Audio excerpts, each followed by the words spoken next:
So let's say a prayer. The work you put into working on applications and the scholarship is very important. However, sometimes it could be frustrating, and you need persistence or the never giving up spirit to be able to push forward. So, this afternoon, my prayer for you is that may the Lord, who held some of us through the process, may the Almighty God, who gave us inspiration, who continue to push us, who continue to hold our hands, hold your hands as you work on the process. You might have gotten your admission. Sometimes it takes some favor for the scholarship applications to, produce a positive feedback for you. If you are preparing for a visa interview, I urge you to do what is humanly possible on your part to put in the work to prepare. However, if you are a Christian, continue to pray. If you're a Muslim, continue to pray. Whatever you believe in, that aspect is also very important. Now, I have observed something that almost everybody that I have had opportunity to know who has gone through this study abroad process, especially, mostly is either a very good Christian or a very good Muslim, or they are very good spiritually. Forget about when people get abroad and then, their mentality change about religion. But from where some of us are from, you would appreciate the kind of fasting, the kind of prayers, the kind of all night that people have to go through in order to, complement the physical preparation or the documentations they are working on. I pray for you that if you've gotten to an edge where, it's been difficult for you, may the Almighty God come through for you. You might, be hoping for a positive feedback on a visa, on a scholarship, on admission. May God see you through. All right. This is the biggest study abroad content platform. My name is The Fred Effect. Now, a lot of people have been through the process you want to go through. So what we do is to invite them so that they share their experience, how they apply to those scholarships, where they are studying, where are they, so that you will know how people went through their process, to also guide you and give you information. I know it's a little bit expensive for you to pay for data to watch such a live session. So we make sure that we give you value. At the end of the day, you will notice that you've gotten something out of the time and effort you put into watching such a content. Let me bring my guest on and we get started. Hi, Ben. How are you doing? Yeah, Fred, I'm good, and you? I'm okay. Thank you for asking. So, the work for the Fred Effect team is huge, and there are a lot of people working behind the scenes. One of such amazing person is Ben. Ben is going to share his story with us, but remember, he's part of a key member of the Fred Effect team. And as time goes on, he'll be appearing on the channel often. All right. Ben, let's get started. So, a little bit of introduction to our wonderful viewers, and tell us your background. Where are you originally from, and where are you at the moment? Oh, okay. Let me use this opportunity to say a very thank you to all our viewers. In fact, it's not easy for them to um, try as much as possible to follow this channel. We understand the credit issue. So if they always have time to follow us, then I would say a big thank you to all of them. Well, let me quickly start by saying that I'm from Ghana, and specifically Tra. I don't know if most of our viewers know that it's in the Bono region at the moment. That's Sunyani West. So I had my undergraduate from University of Cape Coast, where I studied Bachelor's of Education, Economics and Geography. Very nice course, but what to do with it is another issue. We'll talk about that. And then I had the opportunity to go and study in India for 2 years. And afterwards, I migrated to UK at the moment, doing another studies.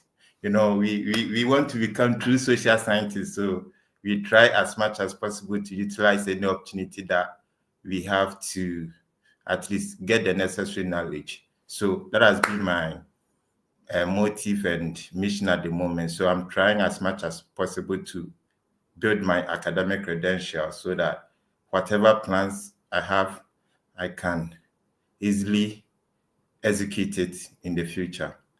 Right. So from Ghana to India, and to the UK. All right, so you're going to walk us through your application process, what actually inspired you to want to study abroad. Let's start with that. Remember that if you are just joining us, you're not late. We just got started. This is the Study Abroad podcast with the Fred Effect. Today, I'm speaking with my brother Ben, and he's going to share his experience, going from Ghana to India and to the UK through the study abroad route. Let's start with what actually inspired you to want to study abroad. It's interesting. Thank you for the question. Let me make it short for our viewers. When I was about to complete, I sat down one day and I calculated the amount of money I've spent throughout the 4 years, and it was more than 15,000 Ghana cedis those days, and it was very huge. And that was the point whereby we had a lot of graduate unemployment in Ghana. So in fact, I sat down, I was like, if I had invested this money somewhere, by now I'll be reaping a lot of profit. But here come, I spent all this money and I'm now going to struggle for a job.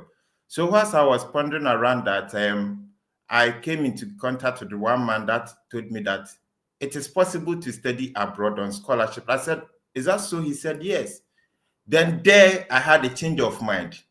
I said, if I can travel outside to go and study for free, then I'm not going to spend money in Ghana again.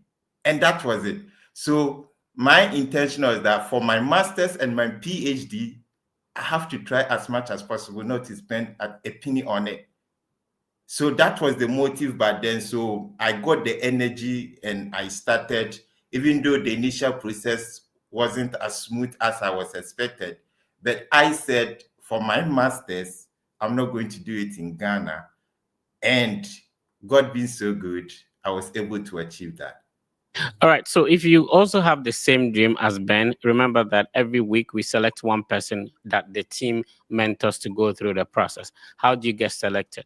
Please click on the like button wherever you're watching us from. So we are live on across all the Fred Effect social media platforms. We are live on Facebook, YouTube, X, and also Instagram. We are also live on TikTok. Shout out to our TikTok viewers as well. So if you like, you comment, you share, you automatically and join the draw. And at the end of the session, just like we do it every week, we choose one person and the team is going to help. So of all countries, why India?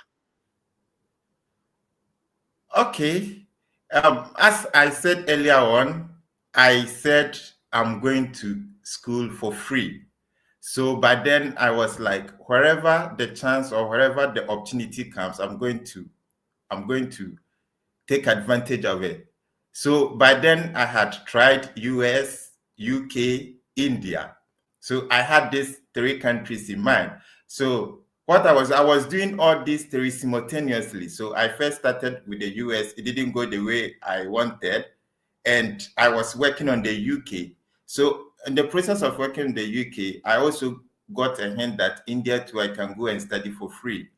So whilst doing these three countries simultaneously, it happened that I got the Indian funding. And in fact, when I received the letter, there's no need to think about it twice.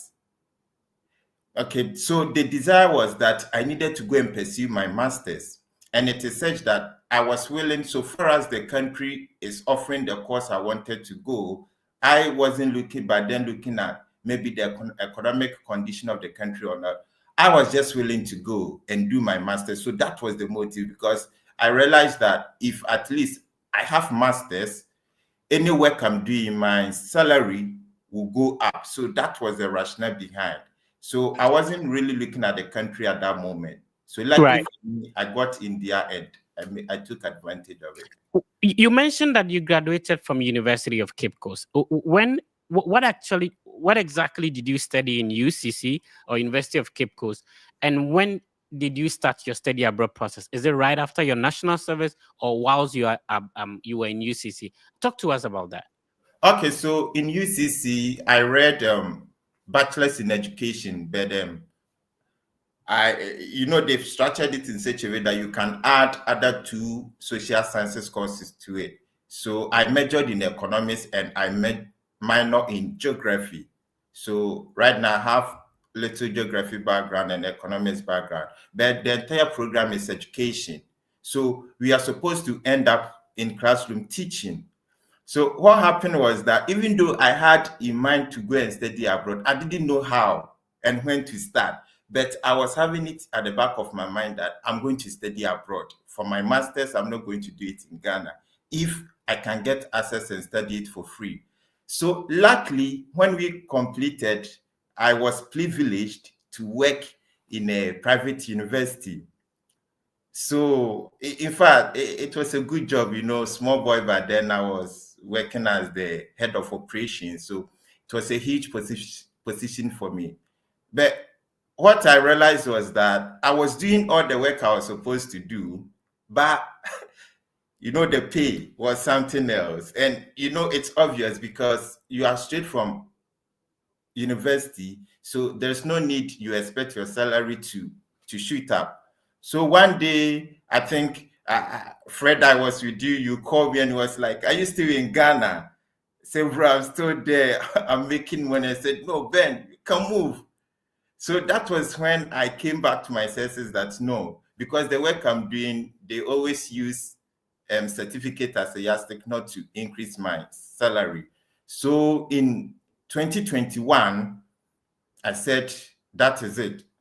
So which year did you graduate from UCC? So I graduated in 2018. Okay, 2018. So it took you some time to work, and then in 2021 you started the process. Yes. Oh, okay. So by then you have gained some professional experiences as well. Yes. Do you think you wish you had started earlier, or working to gain that professional experience was also helpful? What do you think? Okay. At the moment, I have not regretted for working to get professional experience. Right. Because I think that is what is moving me up. Because wherever I go, I'm able to really express myself. And because I was on the field, it really helped me to decide which master program to choose.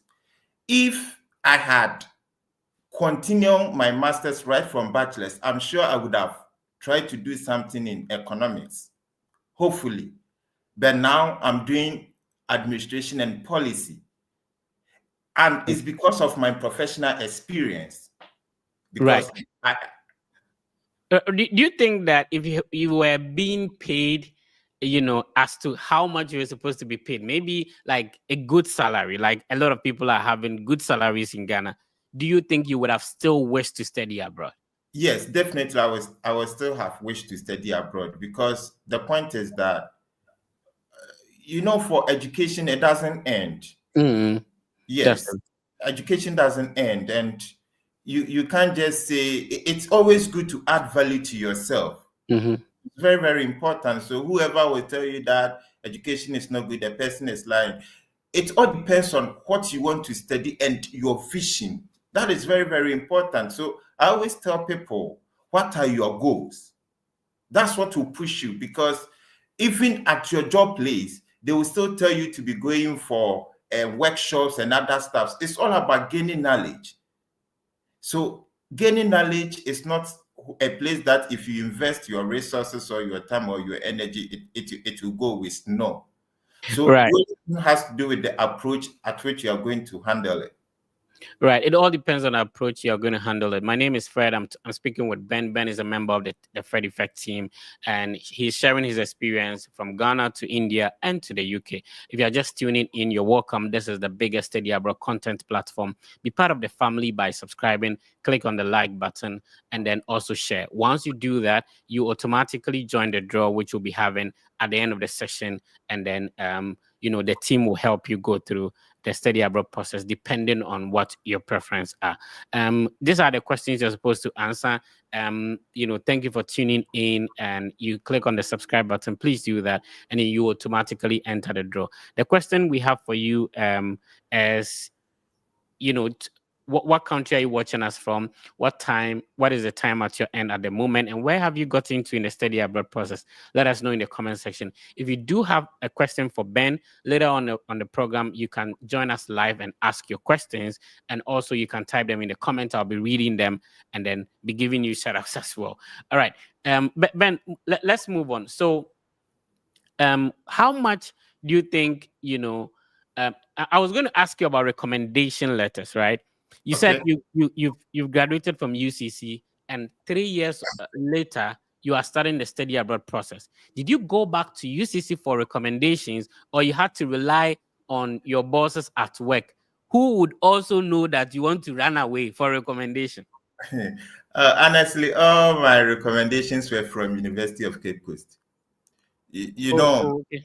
when it's relationship building is very, very good. Mm, So those days when I was in school, I was very close with my lecturers. We had that fear to approach our lecturers. right. But whoever is listening to us, please, it's because of us. That's why they are in the university. Mm, That us, excuse me for my words, they are nothing. So yeah. we are giving them job to do. So let's approach them. Let's talk to them. So when I was living at the university, I had about 5 lecturers that even up to now we are still close. At any point in time, I can pick my phone and call them, and we have a chat.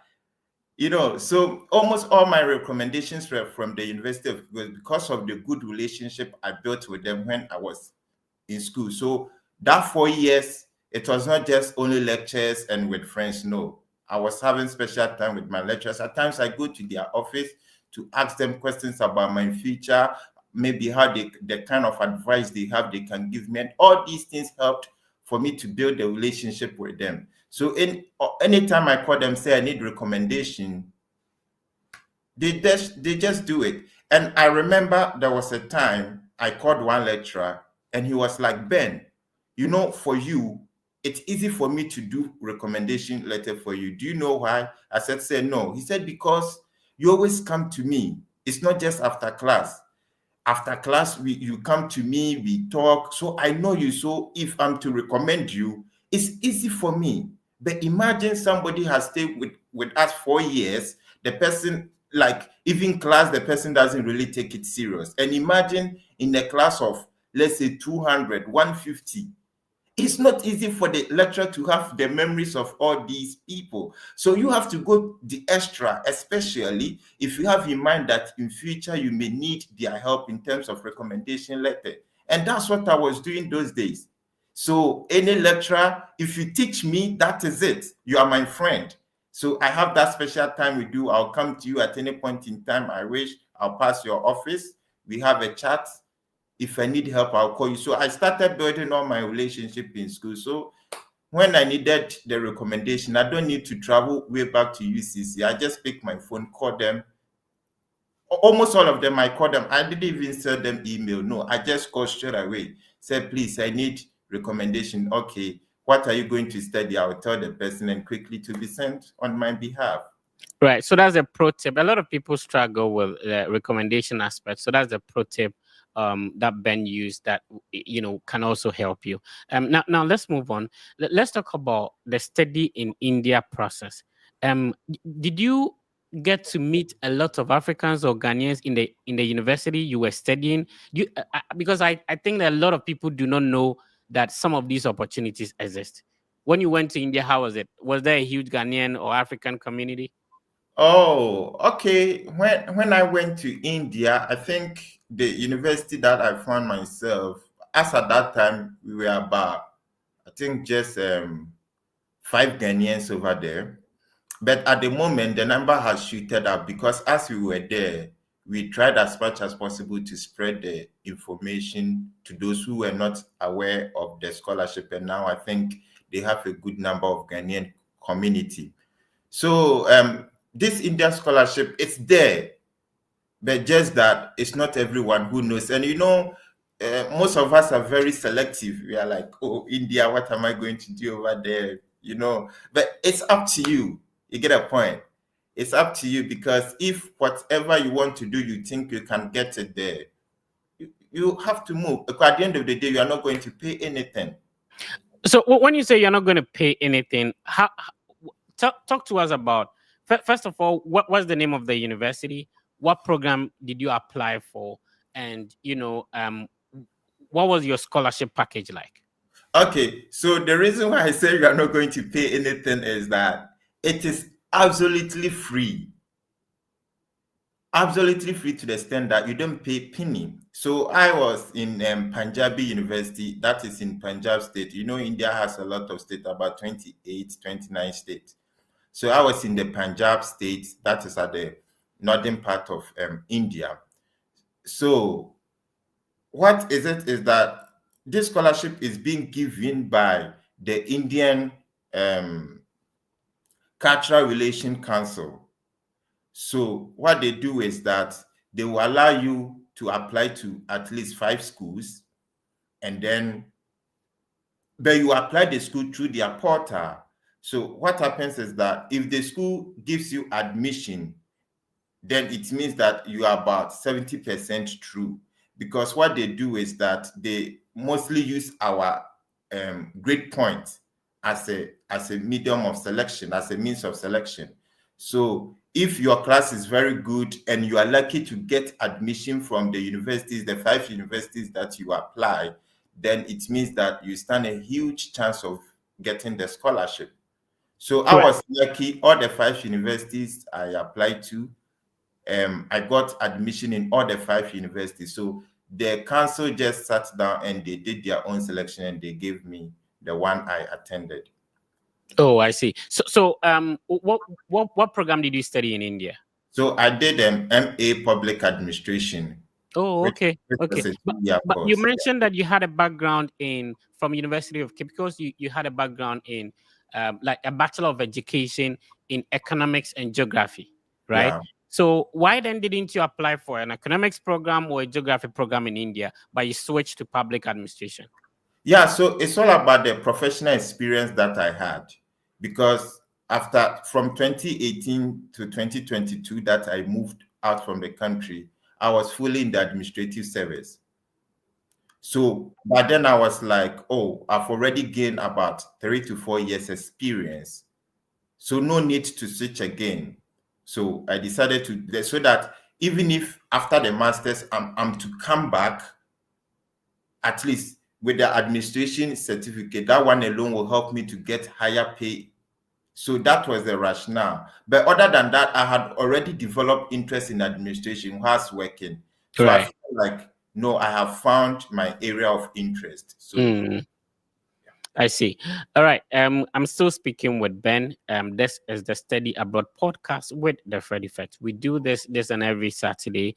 Um, the um the idea behind it is that, if you want to study abroad, people have already done that. So people are already studying in the universities you want to apply to. People are already enjoying the scholarships that you aim to apply to. So what I do is to invite them so that they share their experience, their journey, and how they were able to go about it, so that you can also learn from it. So I'm going to share my screen and show you the website of Punjabi University that Ben spoke about. Ben, is this the correct website, Punjabi University? no, this is Punjab. So my own is PUNJABI. Okay, so if you can repeat that, PUN. Yes, JABI. Okay. So there's Punjab and then there's Punjabi Punjab, University. yes, yeah. Oh, okay. All right. And when it comes to the application process, how long did it take you for everything to be successful? Okay, so I think what they do is that they usually do the openings in from March going. Mm-hmm. So when they open and you start applying, I'm sure by July there should be result. Okay. The only thing is that usually it's so close. So for Mm, instance, my own the decision came somewhere 8th August, okay. and we were to move from 30, I think we had to move from 30th August, we were supposed to be on campus. Mm, So from March to August, you should get decision. If from March to August you've not gotten decision, then it means that you are not able to pass through successfully. okay. So if somebody has their bachelor's degree qualification at the moment, you mentioned that you had worked for some time. Does this scholarship require that you have some professional experience as well? No, no, no, no. As I said, most basically their decision has to do with your academic credentials. So, for instance, if you are straight away from the senior high school and maybe you're able to get a lot of A's, then it means that you stand at a better chance of getting the scholarship. Oh, And so the scholarship is not only for master's degree no, no, applicants. no, no. From bachelor's, master's, and PhD. How about people with diploma, maybe a 3-year diploma, 2-year diploma? How about those people? So that one might depend on the university. You know, as I said, they take the scholarship decision comes when you have gotten admission. And that one differ from university to university. So if you have 3 years diploma and it happens that the university is willing to offer you that master's degree, then what happens is that now your details will come on the scholarship list. So assuming maybe that year they want to admit let's say 10 master students, if you get the admission, automatically your name is on the list. So when they know that okay, we have 20 students who have gained admission, okay, then that's where they use your grade as a means to select the best. So let's talk about money. How much did you spend on this entire process? Oh, for the India process, I spent 0 cedis. Oh, so you don't pay an application fee to apply You to don't, this? no. You don't pay application fee. You don't pay for plane tickets. Nothing. Oh, wow. And let's talk about that package. So you mentioned flight ticket. You don't pay an application fee to apply to the universities that you're supposed to, and your tuition is covered. Do they pay you stipends, and how much was the stipend? Yes, they pay you stipend, and those days, if you convert to cedis, it was around I think 3,000 Ghana cedis a month. And oh, wow. Let me share this interesting story. I think there was these young guys who came, they were doing their bachelor's, and you know, usually what they do is that they try as much as possible to pay you your 3 month stipends together so that you can use it to plan your life, because you are not supposed to work. One of the conditions of the scholarship is that you are not supposed to work. So one guy received his 3 month stipend and he converted it to cedis, and it was around 10,000 Ghana cedis. The way the guy shouted, as if heaven was coming down. And you know, I was trying to understand, because he's just a fresh guy from the senior high school, and he has not even worked before. And all of a sudden, you have gained this amount of money, because this 10,000 Ghana cedis, somebody can work in Ghana for like 5 to 10 years before the person can save this money. So within these 2 months, this guy seeing this huge amount of money in his account, in fact, come and see the joy on his face. It was so amazing. All right. So talk to us about the process. How do you know the document you need to start the application? So imagine somebody has a bachelor's degree now. What document do the person have to put together? Oh, okay. So they will need your birth cert and of course your transcripts, and then they will definitely need recommendation letters and CV. So I'm speaking from the master's point of view.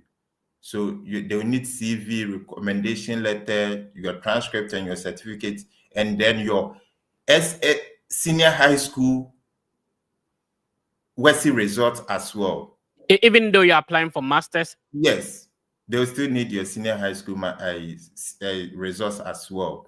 And then you have to do medicals. You have to pass medical tests. So I think that one is not really much an issue, but they will need that one before you can be given the scholarship.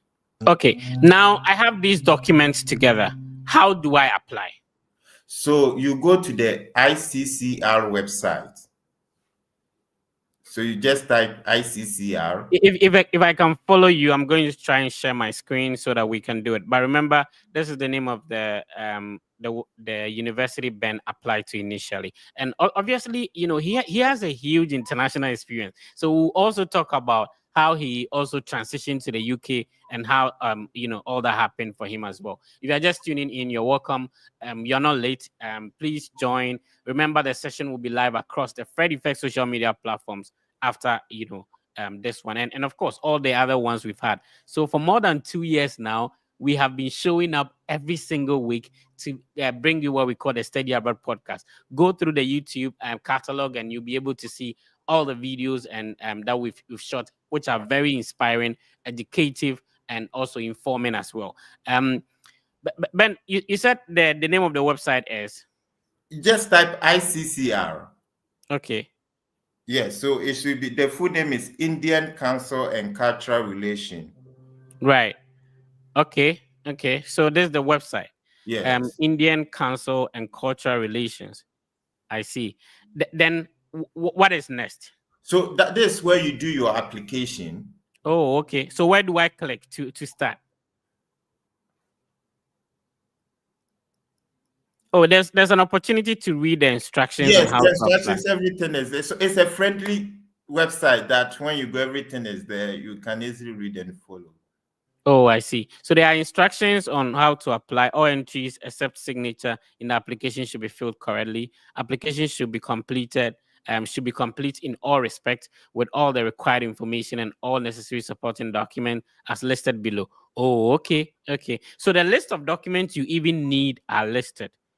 So a recent passport size photograph, copies of the academic qualification, that is certificate, mark sheet, including those relating to school, leaving examination must be uploaded, a certificate of physical fitness, which is the medical report you spoke about, recommendations, certified copies of relevant pages of candidates' valid passport showing photographs.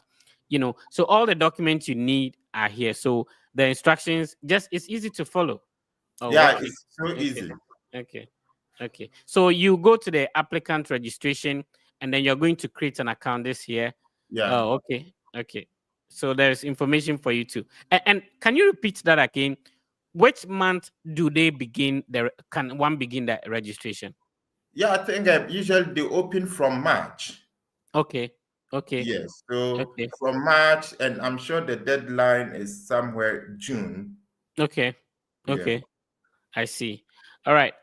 So this is where you start. So once you finish with this application, then you wait to get a feedback from them, or you start applying to the Indian universities. No, so that here, this where you even apply for the university. So the system is such that you do all the applications here. Oh, okay. So you So select all the universities and the programs you want to pursue in that university yes, here.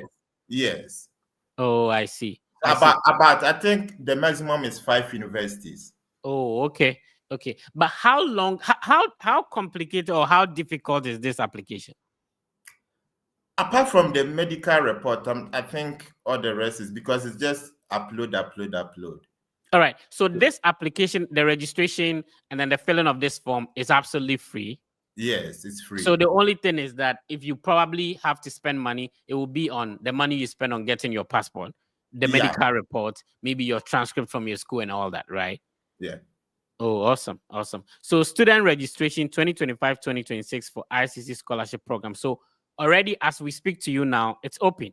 Yeah, it's open. Yes, it's open. So 2025-2026. So if you're just, tuning in, this is a huge opportunity for you to have a fully funded scholarship, which covers your, let's talk about, does it cover accommodation? Yes, it covers accommodation. So you don't use your stipend to pay for accommodation? No. So what do you use your stipends for? Is it do they provide you food as well? No, they don't provide you food. So you use that for as I said, yes. So that's what you spend on, and you are not supposed to work. Yeah. Yesterday, I went to an Indian restaurant, right? Okay. I've forgotten the name of the food I ordered, but it's what I'm trying to say is that we from Africa have some sort of similarities with the culture in India, especially with their food. They like rice, they like spicy stuff. So the food I ordered was goat meat with stew and then rice.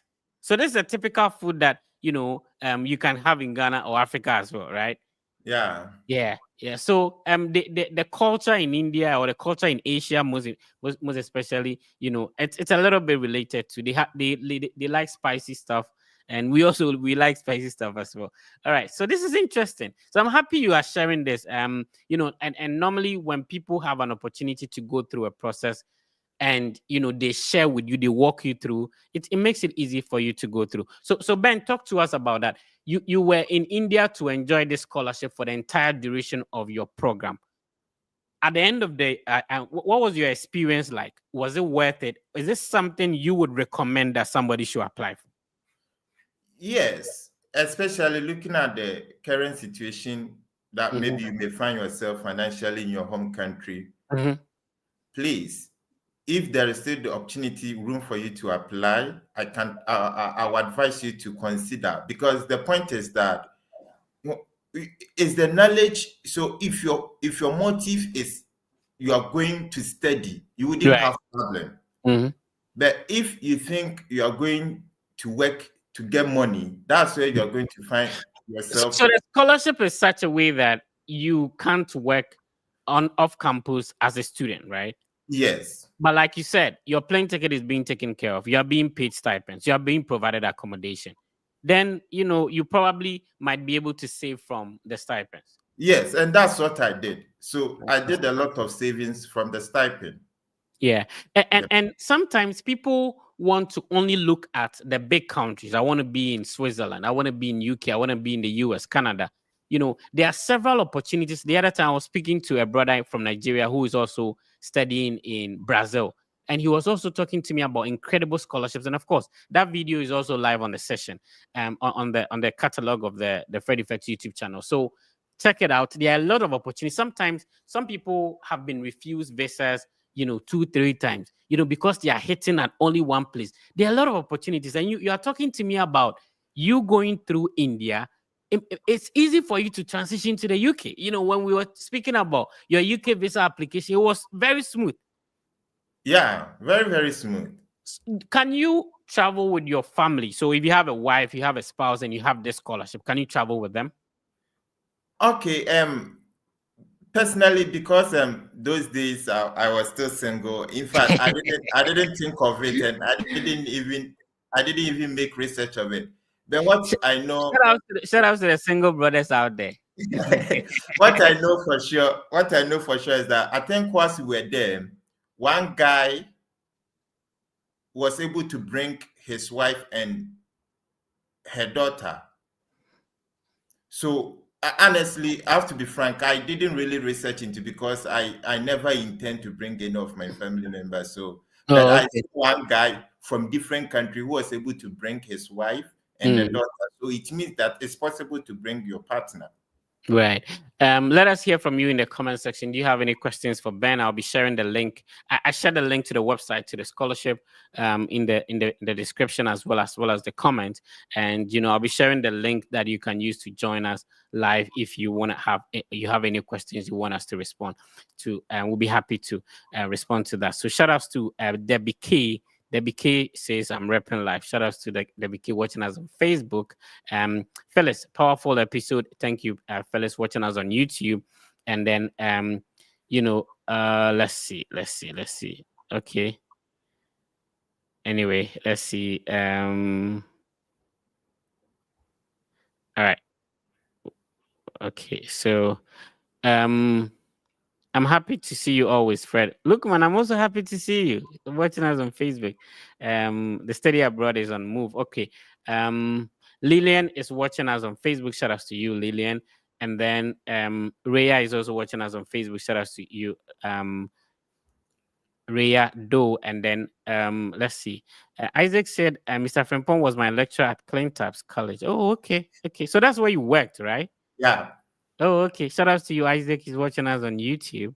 And then Hims is also watching us on YouTube. Shout out to you. If you have questions, you can type them in the comment. I'll be reading them. Or Onyinye, I hope I got the name right. Thank you for tuning in.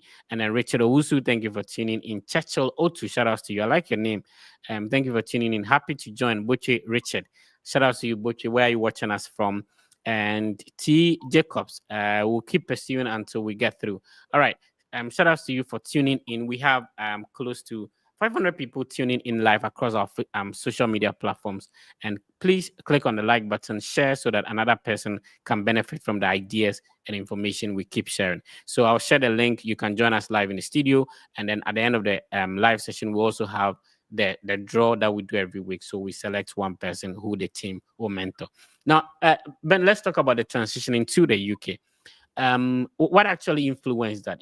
Couldn't you have, maybe after your studies? And I want to ask you that after your studies with this scholarship, do you compulsorily have to come to your home country, or you can have an opportunity to work and stay in India?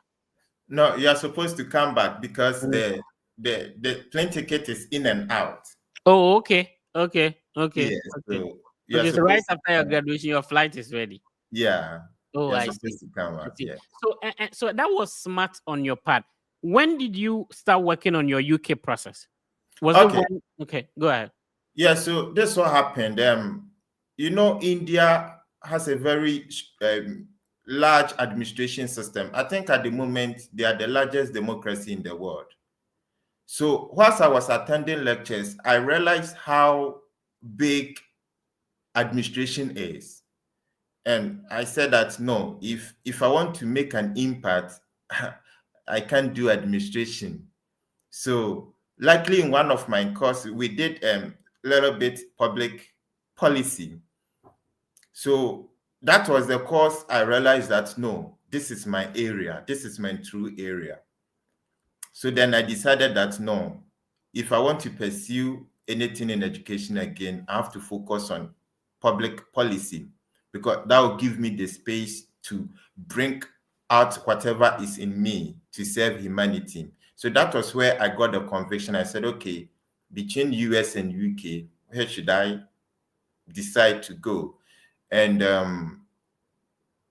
I checked the UK system and I realized that one school, they have what is known as policy lab project, the school I am in now.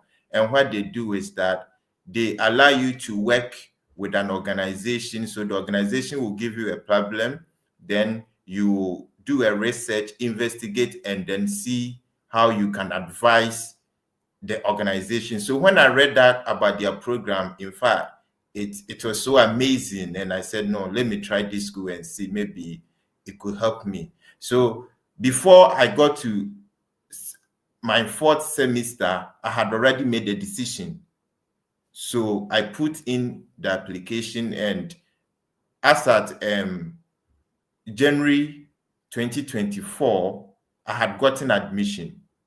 And it helped me because it gave me enough time to prepare for my visa interview.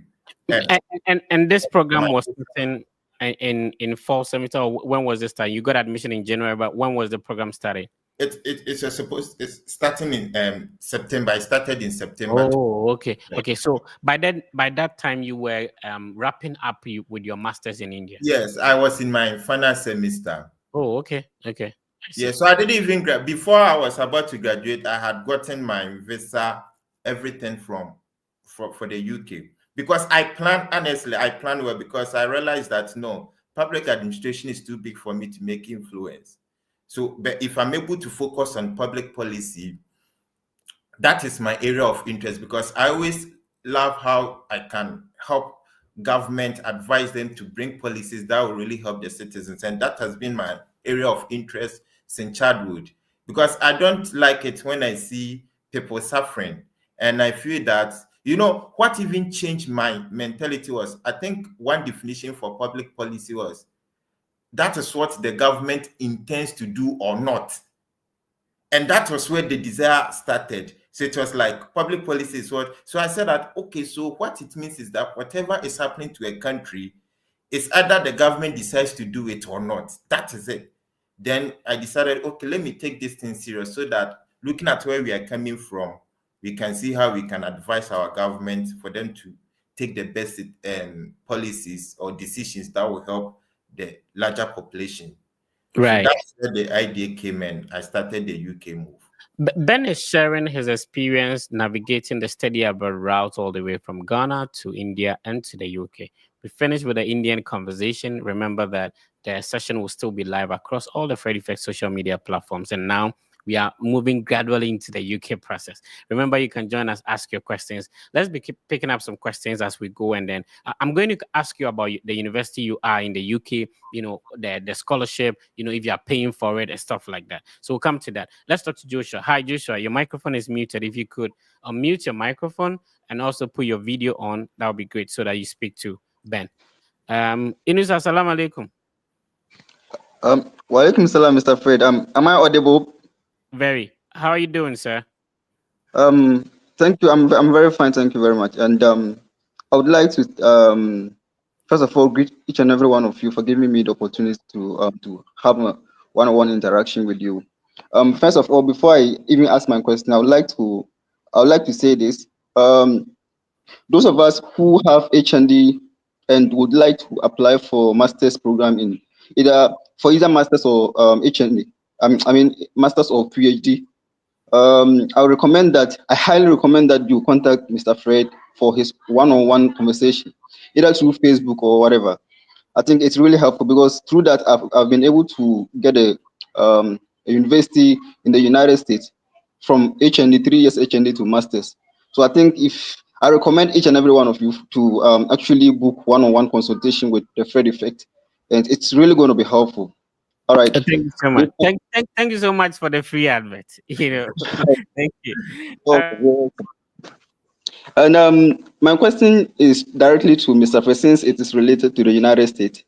Like I was saying, I've gotten an admission to Virginia Tech, which is US Virginia Tech, and it was highly competitive, but I was still able to about 57% admission rate, but I was still able to go through.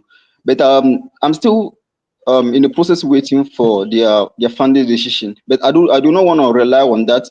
So I just want to spread this thing out. My company is willing to give me a bank statement. So in case I don't get a scholarship from or funding from my university, is it advisable to actually use the bank statement to book my appointment?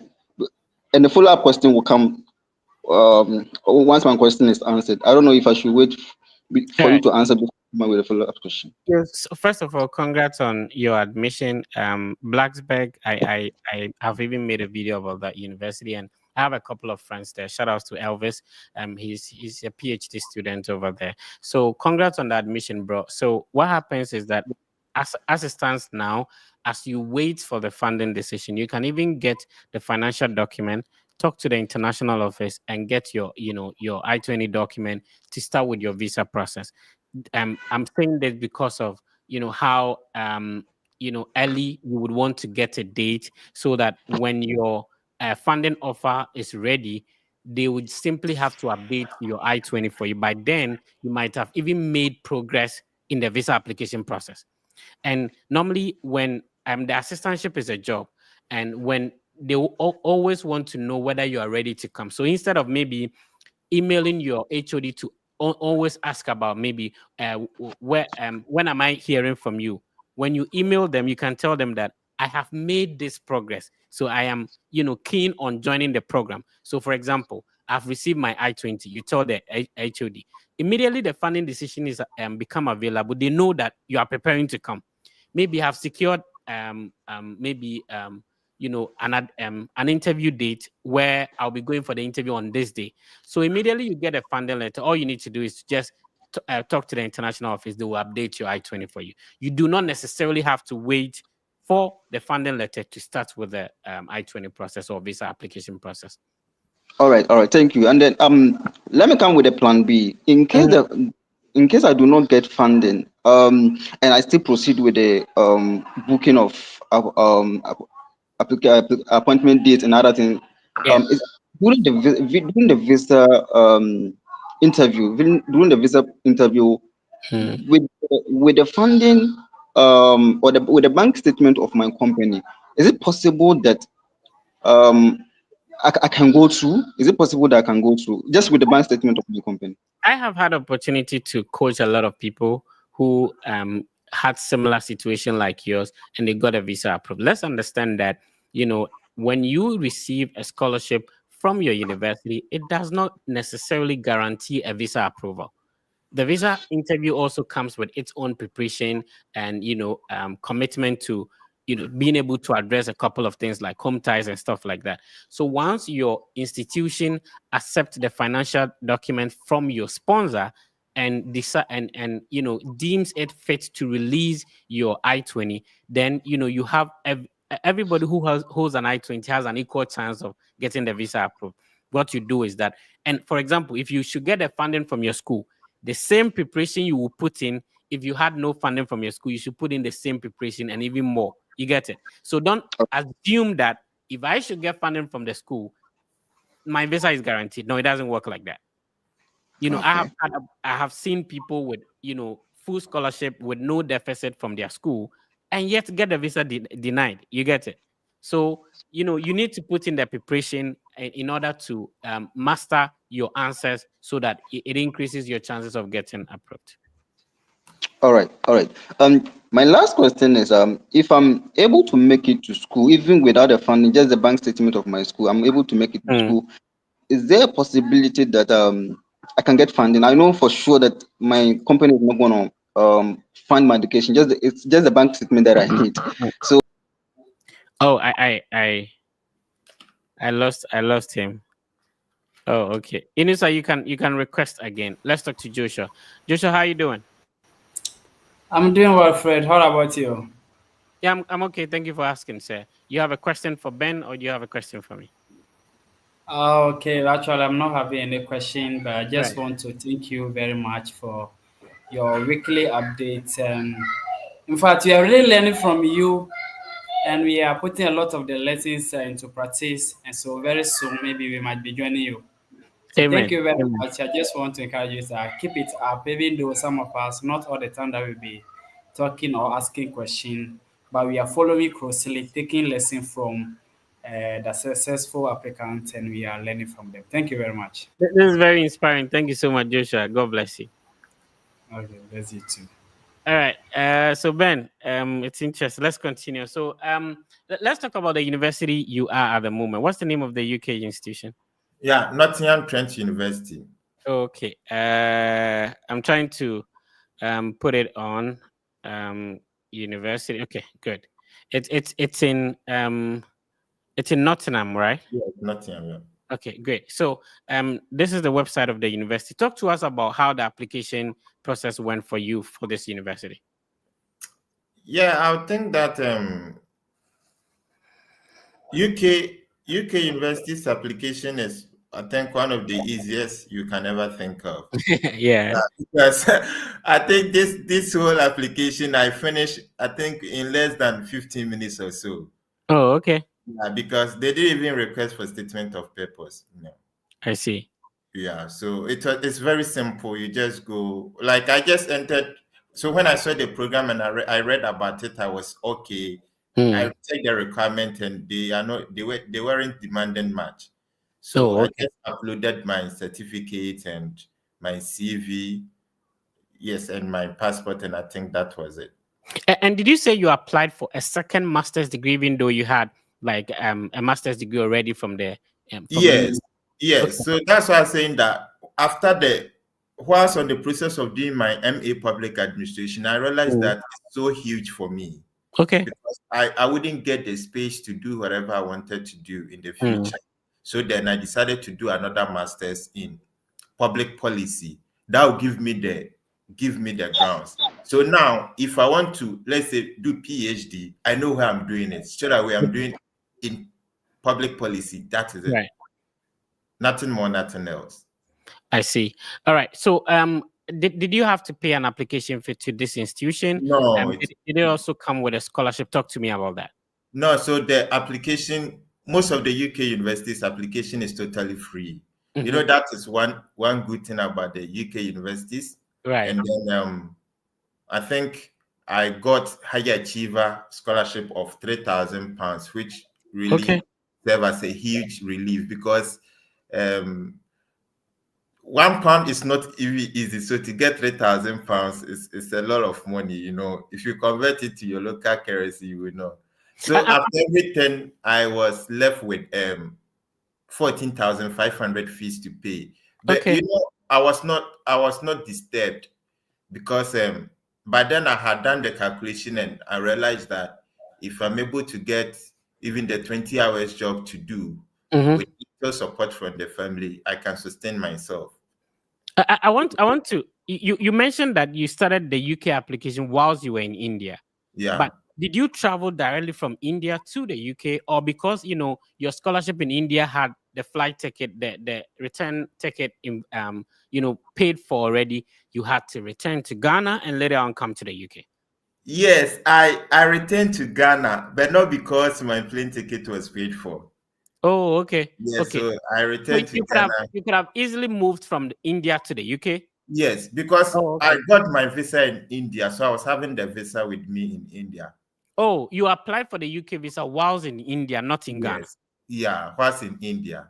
Oh, I see. Yeah, so I could have moved, and even a lot of people wouldn't know that I'm in UK. Oh, but okay. I have to come to Ghana to perform some function. So afterward, then I flew back from Ghana to India. Talk to us about the UK visa application process. When I got my UK visa, I thought like it was a bit expensive, I did my UK visa and I felt like that thing was expensive. Yeah, it's kind of expensive, Yeah. but it all depends on you. I think that's the only aspect of it. But your visa approval is assured. So for instance, in my own, I was before I would get the cars. Process my visa, I was to pay £3,000. Okay. So go ahead. So by then, I was contemplating because I wanted to, I wasn't really sure whether to go to that university because by then I had the mind to apply to another university, which I realized the fees is relatively cheaper. So I delayed. And I was there one time, I received a mail that there's been a changes in the UK immigration, and instead of £3,000, you have now to pay £6,000. Oh, really? Oh my goodness, why did I delay?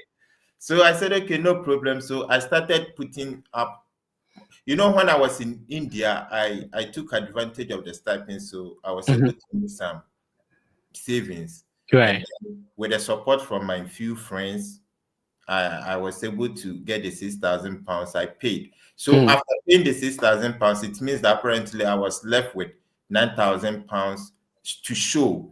And by then, the UK government also insists that you are supposed to prove about, I think, 9,300 or so. So together, I was supposed to show £18,000 as a financial statement before I can proceed with the visa.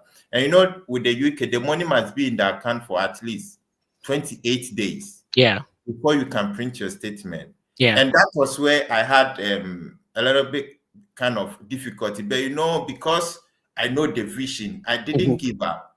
So what I did was that I started speaking to some few friends of mine, including Fred himself, and they all started pushing money into my account. And within 1 month, I had the money in my account. So I printed the statement and then I transferred back the money to whoever supported me, and may God richly bless each and every one.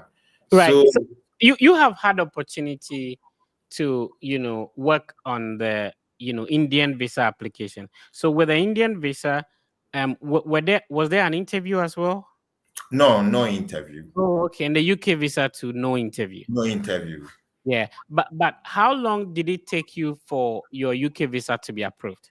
So the UK, they have different services and the charges. Yeah. So if you want to go the standard, they have their charge. I think by then it was either 230. I think £230 by then. Oh, okay. And if you want them to expedite it for you too, they have a charge they will take. So I was like, I want the normal I want the normal, which takes which takes like 3 weeks. But I don't know what happened. It took just a week. Oh, okay. So when I submitted my document, so but then I had done my calculation that because I submitted it on the first, let's say first of August. So I was expecting, no, let's say first of May. So I was expecting it somewhere maybe 25th, 28th May. By 7th May, the visa was ready. So I was there, they posted. And it was amazing because I never thought they could have worked on it as fast as possible like that. So one thing with the UK visa is that if you're able to meet the financial requirement, go and sleep. They will definitely approve it for you. Oh, I see. All right. I'm speaking with Ben. The conversation has been interesting. You've had opportunity to study in 3 different countries. What do you think are the major differences? Okay, so I think in Ghana, our system is quite different. We have the time to create study group with people. We have team members where if you don't understand anything, you can consult. But in India, it's kind of different. What happened was that where I found myself, the people, their English wasn't all that good. So at that point in time, it's kind of very difficult to engage with them in kind of conversation. So in India, in UK, you have to study by yourself. I have to be frank. So the system whereby in Ghana, you have the privilege to create something like study group, you meet people to engage in study group discussions, you may not find it there. And then one thing I've realized over here is that they try as much as possible for you to be yourself. That is the UK system. So you see, Ghana, it's more like the lecturers will come and they will teach you what you're supposed to know. But here, what they do is that they want you to come out. So it's like always, what can you do? So, and that's one thing that I've loved about this system, because they give you the opportunity for you to really come out of yourself and defend what you want, you are in for, stand in for what you are ready for.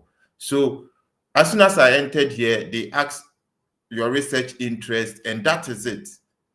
So you start building on it from day one that you entered the university. So as soon as you entered, you know where you are going. Can you hear me? Yeah, I can hear you. So here, from first day that we went to class, even before that, they told us to prepare something brief about you, and then let them know your research interest. And that is it. That is what I have built on from the first term to the third term. Yeah. So it's like they have straightforward, like they know where they are taking you to. Simple. But if you compare it to Ghana, it's like the teachers have to teach you a lot of things. Then you decide to choose from it what you want. But here, from day one, you decide what you want to do, and you get the tutors to support you to go through, which I think is one of the things, if our people back home can learn, it's really going to help a lot. All right. Shout out to Na Joko watching us on Facebook. So is your UK master's program a year or 2 years? Yeah, it's a 1-year program. So God willing, this September I'm completing. That's one thing I love about the UK programs, mostly a year and then you're good to go. Yeah. So for UK, if you can prove your source of finance, if you can really help people to support, at times it's not easy. I beg, like I have to be frank with people. So at times when I'm speaking with my friends and they'll be like, "How am I going to get the money?" I said, guys, at times you have to beg. Yeah. I beg. Yeah. And people did it. Like I spoke to plenty people. It's not everybody who put the money in my account, but most people did it. Most. And I was able to print my statement. Right. All right. So if you're just tuning in, we've done almost an hour with Ben. This is the Study Abroad podcast. We come your way this and every weekend. Remember, you'll be seeing Ben often on the platform. So we'll be co-hosting the podcast. We'll be making videos together and stuff like that. And obviously, you can get in touch with Ben as well. My name has been The Fred Effect, and this has been the Study Abroad podcast. Ben, let's conclude by any advice to anybody who has the dream to study abroad. Some people have worked for a while and it looks like, they are grown, maybe they are married, they have kids, the study abroad process is not for them. You had an opportunity to be in the professional field for a while, and then you also took the initiative to ignore the normal route everybody want to go and do, like, okay, I want to go to India. There's a full scholarship there, and now you've been able to transition to the UK. Like, based on your experience and what you've learned through the process, talk to our people. What advice are you going to give to somebody who wants to work on this process? Okay, so I'll start by saying that it all begins with plan. I have to admit the fact that I was once denied US visa. You get a point? But whilst I was working on my US visa, I had in mind 2 or 3 other countries that I wanted to consider. So at times, it's not just about the country, it's about taking advantage. So you see, if in life you miss some opportunities, they're very hard to come by. You get a point? So have your plan. What is your plan? What are the deadlines you set for yourself? These are the things that should push you. It's not because everyone is going to US or everyone is going to UK or everyone is going to Switzerland, then I want to go there. No. Education has no age limit. So what it means is that if you want to study, just get your plans. One thing that is very difficult to do is to sit down and plan. And I think that is our problem. If you're able to plan and plan well, brother, trust me, it is going to be well. So don't just say, oh, you've heard that maybe Fred Effect has been helping people to go and study in US or go and study in UK, so you also want to know. Have your own plan, because at the end of the day, when things begin to be difficult, it's your plan that is going to push you. It's your plan that is going to move you. That is it. And you have to make sure that you set your plans in such a way that there will be backups. So you want to go to US. Okay, what about if US fail? You want to go to UK. What about if UK fails? So you need to understand all these things and put in the strategic measures so that if this one doesn't work, this one works for you. So please, it's possible. It's possible. It doesn't matter your age. It doesn't matter your family background. We don't have time to tell you a lot. If we tell you where we are coming from, you may think that maybe your condition is better than us. But we have still made it through. And it doesn't mean that studying abroad is the absolute. We are interested in the opportunities. The opportunity whereby you can study for free, being get paid, without spending peso of your money. By the end of the day, you have your certificate that I will pay in my home country. You will bring your certificate and we all use it to apply for the same job. So it's the opportunity. That is where we want to dwell on. So please have your plan and make sure that you take advantage of these opportunities and you are good to go. People will discourage you, but it's your plan that will get you moving forward. Trust me, not one story can also be your story. Create your own story. Have your own story. Don't say, maybe Fred used this strategy, so you're also going to use the same strategy. No. Create your own story and be committed to it. That is it. So I had my friends that when we completed and Fred, we were friends from the university. He went. They didn't push me because by then I had my own plans. I was working. And now the experience that I have professionally, Fred might not have that. But he now, when it comes to academics, he's also ahead of me. So that is it. Every decision you make, there are opportunity costs. You lose something. But the only thing is have your plan and move on. That is it. So fresh story can never be my story, but I can learn from fresh story. So my story cannot be your story, but you can learn from my story. So create your own story by having your own plan and your own decision. That's what I would say. Because life is all about plans, honestly.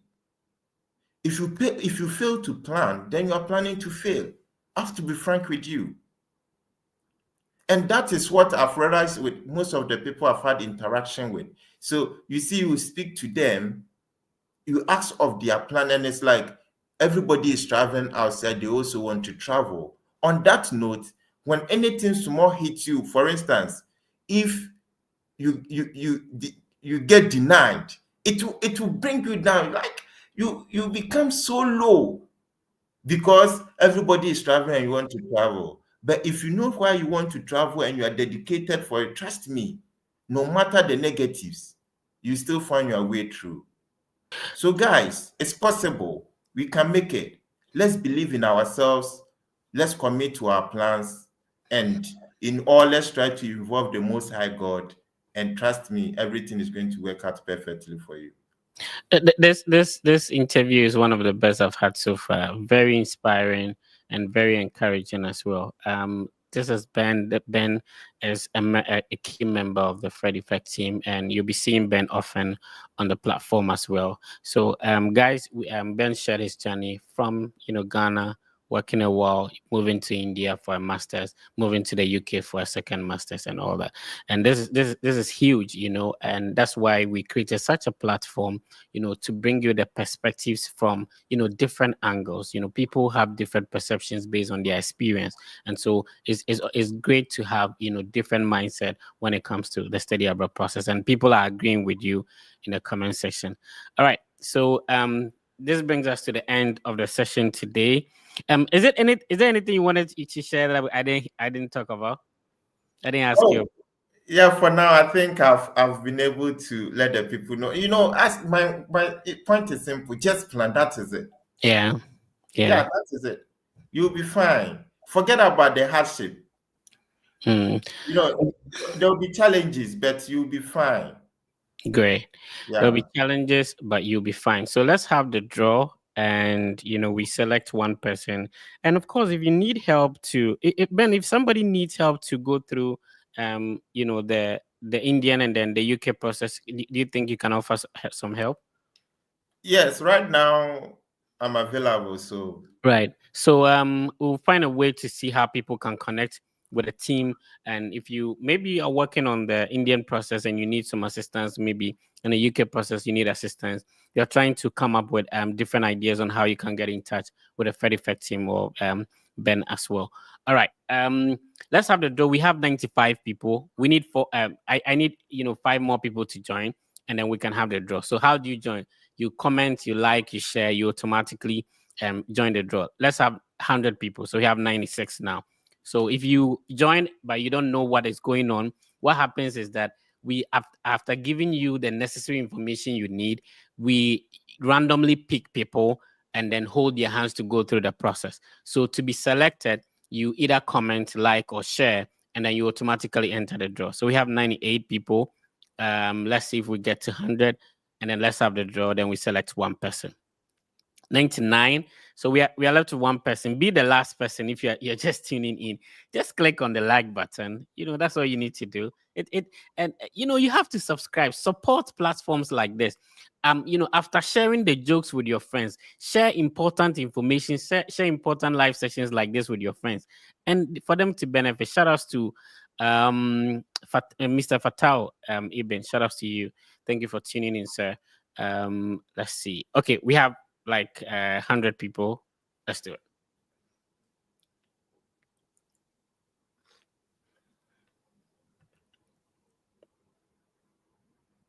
Okay, serious PSA. I like the name. If you're watching us from a different country, PSA means like the first born, right? Or is it the first son? Ben, is it the first son or firstborn?